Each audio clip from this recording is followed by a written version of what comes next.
जय श्री राम दोस्तों, दर्पण ज्ञान गंगा यूट्यूब चैनल में आपका एक बार फिर से स्वागत है। मित्रों, इस वीडियो में आज का प्रसंग बहुत ही रोचक है जो रामायण से है। प्रसंग शुरू करने से पहले आपसे निवेदन है कि आप अगर हमारे चैनल पर नए मेहमान दर्शक बनकर के आए हैं तो आप हमारे इस चैनल को सब्सक्राइब अवश्य कर लें और बेल आइकन घंटी को भी जरूर दबा दें। मित्रों, आपका एक सब्सक्राइबर हमारे लिए बहुत महत्व रखता है। तो आइए दोस्तों, इस प्रसंग में ध्यान देते हैं जिस प्रसंग में आज का विषय है कि राजा जनक का जन्म कैसे हुआ था, जनक को विदेह क्यों कहते हैं। तो आइए दोस्तों, जानते हैं इस वीडियो के माध्यम से।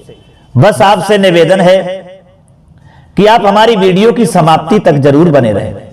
मित्रों, राजा जनक के लिए तो सभी लोग जानते हैं। जनक मिथिला के राजा और निमि के पुत्र थे। जनक नंदिनी सीता का विवाह अयोध्या के राजा दशरथ के जेठ पुत्र श्री राम के साथ संपन्न हुआ था। जनक का वास्तविक नाम शीरध्वज था। इनके छोटे भाई का नाम कुशध्वज था।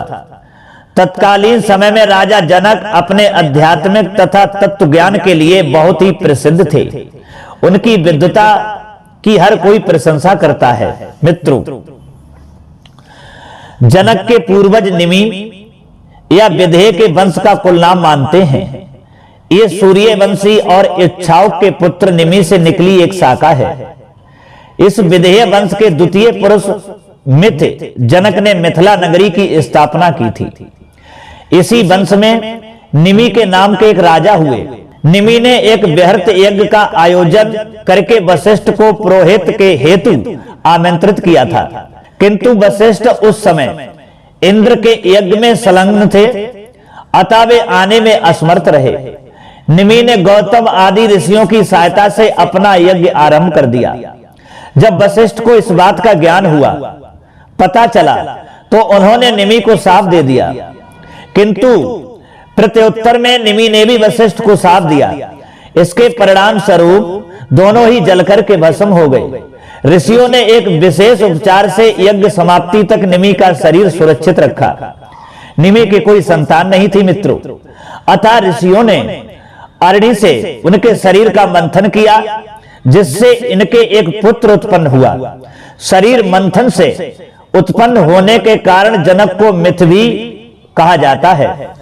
मृतदेह से उत्पन्न होने के कारण यही पुत्र जनक, विदेह होने के कारण वैदेह, और मंथन से उत्पन्न होने के कारण उसी बालक का नाम मिथिल हुआ।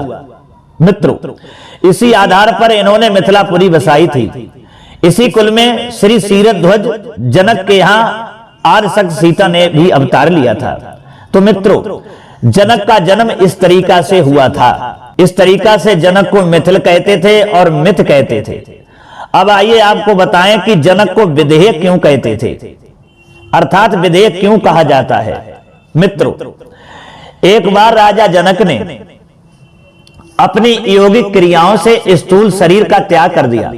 स्वर्ग लोक से एक विमान उनकी आत्मा को लेने के लिए आया। देवलोक के रास्ते से जनक कालपुरी पहुंचे, जहां बहुत से पापी लोग विभिन्न नरकों से प्रताड़ित किए जा रहे थे। उन लोगों ने जब जनक को छूकर जाती हुई हवा में सांस ली, तो उन्हें अपनी प्रताड़नाओं का शमन होता हुआ अनुभव हुआ और नरक की अग्नि का ताप शीतलता में बदलने लगा। मित्रों, जब जनक वहां से जाने लगे, तब नरक के वासियों ने उनसे रुकने की प्रार्थना की। जनक सोचने लगे, यदि ये नरकवासी मेरी उपस्थिति से कुछ आराम अनुभव करते हैं तो मैं इसी कालपुरी में रहूंगा, यही मेरा स्वर्ग होगा। ऐसा सोचते हुए वे वहीं रुक गए।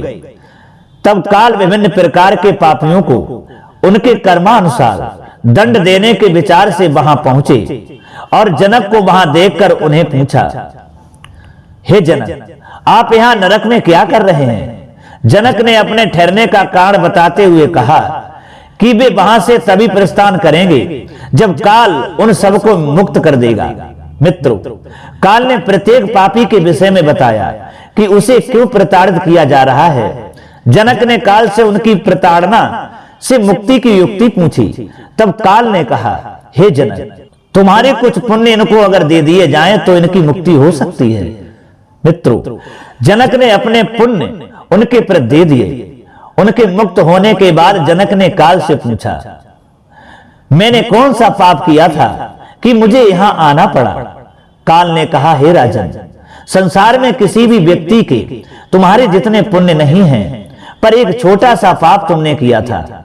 एक बार एक गाय को घास खाने से रोकने के कारण तुम्हें यहां आना पड़ा है, जो तुमने ये पाप किया था। जनक, अब आप पाप का फल पा चुके हैं, इसलिए आप स्वर्ग जा सकते हो। मित्रों, विदेह यानी जनक ने काल को प्रणाम कर स्वर्ग के लिए प्रस्थान किया।